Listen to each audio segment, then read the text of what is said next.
हो, हो, हो. Right, right, right. फॉर्मचा आकडा मला वाटतंय बरोबर 7,00,000 क्रॉस झाला. आणि बरोबर तुम्ही जे म्हणताय ना आता, की एवढं कॉम्पिटिशन वाढलं, की ज्यांनी जॉबमध्ये आहेत, ते सुद्धा इकडे आलेत, काही सोडलेत, म्हणजे असं भीषण वास्तव आहे. बरं ह्याला घाबरून नका जाऊ. परत तोच मुद्दा येतो. ह्याच्यातून सोल्युशन काय? की येस, स्पर्धा कठीण आहे. पण अशक्य आहे का? हे बघा, आपण आत्ताच्या अशा युगात जगतोय. तुम्ही असं कधीच स्वतःला म्हणू नका, की सर सेफ एन्व्हायर्नमेंट द्या मला. सर मला कॉम्पिटिशन नको. मला असं नाही असणारच आहे. खडथड प्रवास आहे. तुम्ही इतिहास वाचता ना रे. मग घ्या ना महात्मा फुले, बाबासाहेब आंबेडकर, शिवाजी महाराज. कसा प्रवास होता त्यांचा? हां, त्यापेक्षा सोपं आहे का? आहे ना, गाईडन्स आहे. प्रत्येक गोष्ट अवेलेबल आहे. त्यांना काय अवेलेबल होती? म्हणजे हे सगळे जे महापुरुष आहेत, आत्ता मी नाव घेतले, अजून भरपूर आहेत. शाहू फुले, आंबेडकर आपण सगळे म्हणतो हे. काय ह्यांचा प्रवास आणि काय लेव्हलला त्यांनी आपल्यासाठी करून ठेवलंय आणि आपण रडून जमणार आहे का? मग सर एवढं भयानक कॉम्पिटिशन, सर मग माझं काहीच नाही. नाही तर मग आता मार्ग शोध. समजा आजपर्यंत काही नाही केलं तर आता कर, वेळ आहे. बरं आधी केलंय, चुकलंय तर दुरुस्त कर. बघा, नवीन वाल्याला वाटत असेल माझं काहीच नाही झालंय, तर मग अजून वेळ आहे तर कर ना. हे बघा, गाईडन्स अवेलेबल आहे म्हणल्यावर तुमचा वेळ वाचतो का नाही? जी गोष्ट इकॉनॉमिक्सची सांगतो, एखादा सब्जेक्ट करायला 1 महिना लागत असेल, पण जर समजा तुम्ही बॅच घेतली, तर 15 दिवसात एंड होईल का नाही? म्हणजे उदाहरण दिलं, 15 दिवस म्हणजे प्लस मायनस करा. मग झालं ना, जिंकले ना तुम्ही. जी अशक्य गोष्ट वाटत होती, गाईडन्स घेतली की लगेच शक्य झाली. म्हणजे ही नवीनसाठी. जुन्यांचं काय? सर मी खूप केलं पण चुकलं. मग आता दुरुस्त करायला तुला चान्स आहे का नाही? मग दुरुस्त कर. दोघांनाही सोल्युशन मिळाले. त्यामुळे उगाच असं नका म्हणू की सर म्हणजे मी खूप वर्ष झालं करतोय, जुन्या मला यशच नाही मिळालं, तर मग आता मिळेल. आणि नवीनवाल्याला वाटत सर मग काहीच नाही, मी कसं टिकणार ह्यांच्या कॉम्पिटिशनमध्ये? तू गाईडन्स चांगलं घे. 100% टिकणार. आपला प्रॉब्लेम योग्य गाईडन्स न घेण्यामुळे झालाय.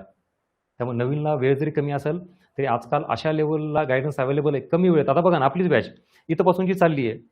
आता डे बाय डे जसं पुढे चाललो, इथं जागेवर सगळं क्लिअर व्हायलंय. जागेवर टॉपिक एंड व्हायला लागलाय. तुमचे एफर्ट्स इकॉनॉमिक्सचे वाचले.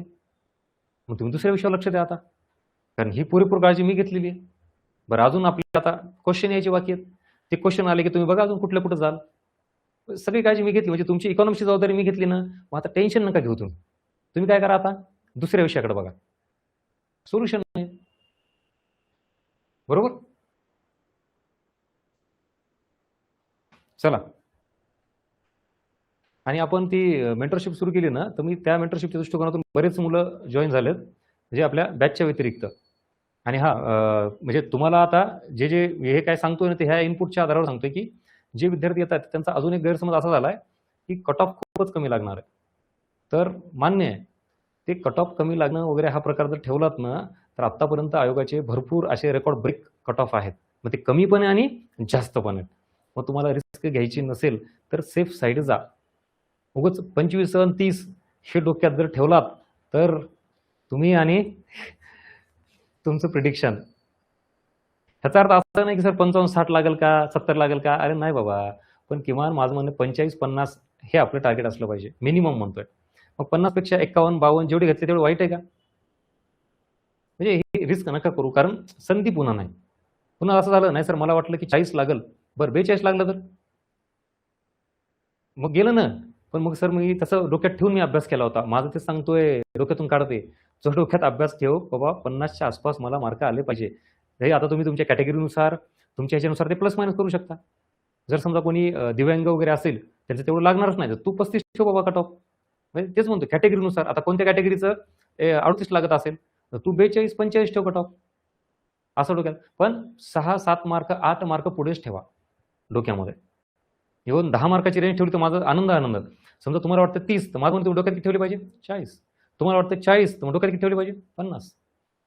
हा सक्सेस फॉर्म्युला आहे. तुम्हाला गजानन बसके आता नाही आठवणार. ह्याचा अर्थ असा नाही की कट ऑफ जास्त लागेल. मी म्हणलो ना, अरे 30 लागेल हां. पण मग तेच जर तर आणि नाही लागलं तर? कळालं? हा तोच ना. जास्त लागेल हा मुद्दाच नाहीये. पण माझं म्हणणं की आपल्याला दुसरा पर्याय नाही. ही संधी पुन्हा नाही. आम्ही खूप जवळून जागा बघितल्या. तुम्हाला माहीत पण नसेल. त्याला ते आमच्या भाषेत चायना बॅच म्हणतात. पी-एस-आयच्या आणि एस-टी-आयच्या फार मोठ्या जागा आल्या फार. कधीच नाही इतिहासामध्ये. पी-एस-आय आणि एस-टी-आयच्या प्रचंड मोठी ताकदीची जागा. त्याच्यामध्ये न बनणारे पोरं हे गेले. पण मग ते ती संधी हुकलेल्या पोरांना विचारा ना. मला वाटतंय समथिंग 1700-1800 पी-एस-आय होत्या बहुतेक. एवढा आकडा मी विसरलो सुद्धा, म्हणजे एवढी जुनी गोष्ट आहे ती. आणि STIची पण 1000+. तुम्ही इमेजिन करू शकता का? अरे तुमची पूर्ण ॲडच 1000ची वगैरे असती. त्यावेळेला फक्त PSI आणि फक्त STIची एवढ्या जागा होत्या. आणि त्यातून न झालेल्या विद्यार्थ्यांना फक्त वेदना विचारा त्यांच्या. जर एवढ्या जागेत जर ते PSI STI होऊ शकलं नाही, कारण काही असू द्यात. तर मग पुन्हा हे आठवलं तुम्हाला. आता किती जागा आहेत? 5-6 हजार समथिंग. किती किती जागा आहेत, नॉट अ जोक.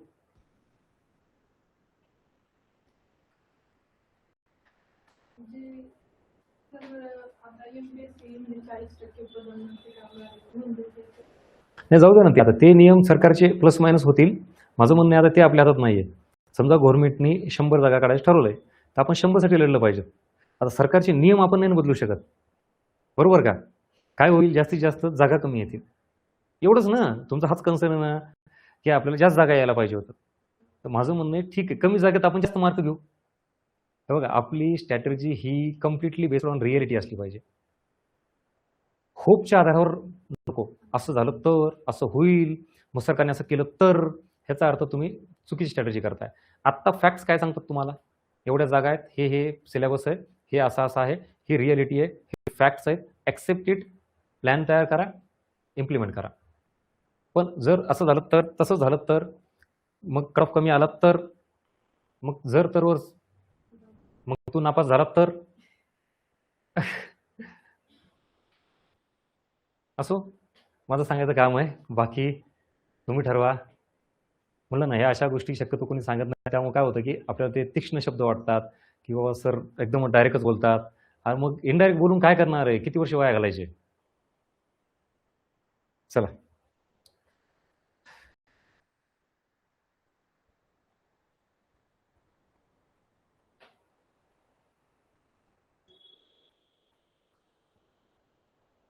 हां, तेच विद्यार्थ्यांचं तेच चुकतं. मी म्हणून सांगतो. काय होतं, आता हे जे टॉपिक होते आधीचे आपले, हे न बघता मुलं थेट कुठून सुरू करतात आपल्या बॅचला? आपल्या म्हणजे कुठले?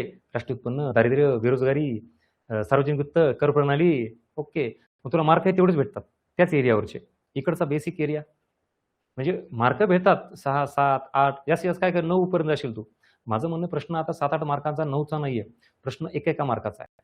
9चं 10 मार्क झाले तरी जिंकला, 10चं 11 झाले तरी जिंकला, आणि असं आपल्याला 13-14 पर्यंत जायचं आहे. कट टू कट कॉम्पिटिशन असणार आहे. ॲव्हरेज मार्क घेऊन समाधानी मानू नका. आणि कुठून मार्क घ्यायचा आहे, संधी सोडू नका. आणि आयोगाला गृहीत धरू नका. मी परत सांगतो, आता येणारा पेपर कदाचित असंही असू शकतं. म्हणजे प्रत्येक वेळी माझं ऑब्झर्वेशन आहे, 1 किंवा 2 सब्जेक्ट आयोग डॅमेज करतं. डॅमेज करतं इन द सेन्स, इरिलेव्हंट विचारणे, करंटचं 4-5 वर्षापूर्वीचं विचारणे, अवघडच विचारणे, असा एखादा दुसरा सब्जेक्ट असतो, किंवा लेंदीच टाकणे, सुटतच नाही, मॅथ रिजनिंग किंवा अजून काही. मग तशा गोष्टी जर आल्या, आणि मग इकॉनॉमिक्स आलं तर काय करणार? बरं, मग बाकी विषयांचं आलं तर काय करणार? सर, हे सगळं आपण तयार राहणं गरजेचं आहे. कन्सिडर नका करू आयोगाला. असं म्हणजे असंच असतं, किंवा एखादा टॉपिक आयोग स्किप करतं. फिक्स नियम आहे का मला सांगा? आता राष्ट्रीय उत्पन्न टॉपिक आहे, आयोगाने आतापर्यंत विचारलं, पुढच्या ह्याला एकही प्रश्न नाही आला तर? बरं, मग ह्याच्या बेसिसवर तुम्ही सोडणार का? नाही सर, मग आता पण विचारले, काम कर, पुढच्या वेळेस नाही विचारत, कोणी सांगितलं? हे जर तर अशा गोष्टी काहीच नका. जे चाललंय आपलं, विद्यार्थी म्हणून आपलं काम आहे, की आपण हा सिलेबस आहे, ही बाउंड्री आहे, PYQ वरून हे अजून एक्स्ट्रा मी टॉपिक काढलेले आहेत, एवढं सगळं करायचं इन एनी हाऊ. आता आयोगाचा अधिकार आहे, तुम्हाला काय विचारायचं विचारा. तुम्ही सगळ्या गोष्टीला तयार आहेत का नाही? यस. तेव्हा तुम्ही जर तरवर नका खेळू विद्यार्थी म्हणून. चला. आणि मला हे तुम्हाला का सांगा वाटतं, जनरल काय, मी जे बघतो, जेवढे मुलं भेटतायत, बॅचच्या व्यतिरिक्त बोलतायत, पुण्याच्या बाहेरून, तर त्या सगळ्यांच्या ह्याच्यातून इनपुटवरून लक्षात येतं, की तुम्ही विद्यार्थी म्हणून काय करायला पाहिजेत, त्याच्या व्यतिरिक्त तुम्ही नको त्या गोष्टी, इरिलेव्हंट गोष्टीत वेळ वाया घालवताय. आणि गायडन्स घेण्याचं प्रमाण तुमचं हे YouTubeला आणि जनरल भरपूर आहे, भरपूर. त्यामुळे तुम्ही कन्फ्यूज जास्त आहात. सगळेजण, एकाची अवस्था नाही आहे ही, भरपूर जणांची. मी म्हणत नाही की माझंच ऐका, उलट माझं म्हणणं आहे, तुम्हाला वाटतं ना बाबा हे गजानन भस्के काही सांगते, तू माझं नको ऐकू, तू दुसऱ्याच कोणाचं ऐक, पण तू एकाच ऐक काहीतरी, जे की ट्रस्टेड आहे ते. उगाच असं कोणाचंही नको, ज्याला वाटतं की खरंच हा योग्य सांगतोय, अशा कोणाचंही ऐका, पण ते मोजक्या लोकांचं ऐका. कारण प्रत्येकाची स्ट्रॅटेजी, बघा, चुकीचं कोण आहे, बरोबर कोण आहे, हा मुद्दा नाही. मुद्दा काय आहे, प्रत्येकाच्या स्ट्रॅटेजीज वेगवेगळ्या असतात, आणि तुम्ही सगळ्यात जर ऐकत बसल्यात आणि इम्प्लिमेंट करा, तर तुम्ही कन्फ्यूज व्हाल. सांगण्याची पद्धत, त्याचा अनुभव, त्या खूप गोष्टी वेगवेगळ्या असतात. त्यामुळे तुम्हाला गायडन्स घेताना मोजक्या लोकांचं घ्या आणि इम्प्लिमेंट करा. तुम्ही सतत प्लॅनिंगचेच इनपुट्स घेत बसाल तर प्लॅनिंग इम्प्लिमेंट कधी करणार? बरोबर ना? असंच व्हायला लागलं ना तुमचं. तुम्ही काय करताय, नुसतं ऐकताय. ह्याचं काय करू, त्याचं काय करू, ह्याचं काय करू, असंच. मग करणार कधी? नाही म्हणा, तोपर्यंत वेळ निघून गेली. आता ऐका एक दोघांचं आणि करा. कारण ॲक्शनमधून तुम्हाला बरेच सोल्युशन मिळतात बरं का.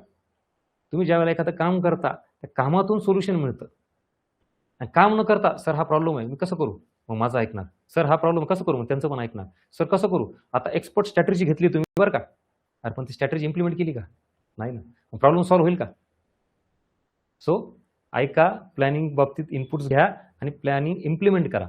तुम्हाला ऑटोमॅटिकली प्रॉब्लेम सॉल्व्ह झालेला दिसून येईल. राइट?